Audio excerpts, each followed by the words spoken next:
जी, अस्सलाम वालेकुम। सबसे पहले मैं आसिम भाई और उमर भाई। उमैर भाई, अदिया फाउंडेशन के सीईओ, उनकी टीम और यहाँ के जो मकामी अफराद हैं, सबका शुक्रिया अदा करता हूँ कि आपने हमारे साथ बहुत तावन किया है और हमारा बहुत ख़्याल किया है। एक-एक जगह पे हम गए राशन तक़सीम करने, तो आपने हमें सपोर्ट किया और मैं जितने भी देखने वाले हैं उन सब से गुज़ारिश करता हूँ कि यहाँ पे आके मुझे ये लगा कि इनसे ज़्यादा नीडी और कोई लोग नहीं हो सकते, क्योंकि इन लोगों के घर उजड़ चुके हैं, इनकी माल मवेशी भी उजड़ चुकी है।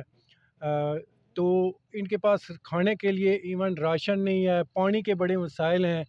तो दिल दुखी हुआ है। तो जितने भी मेरे सर्कल के या जितने भी दोस्त देख रहे हैं दर्द दिल रखने वाले, सबसे गुज़ारिश करता हूँ आप भी इन सैलाब ज़दा इलाकों का रुख करें, यहाँ आके देखें, इन लोगों की सपोर्ट करें ताकि रमज़ान अल मुबारक में ये जो है ना बेहतर गुज़ारा कर सकें।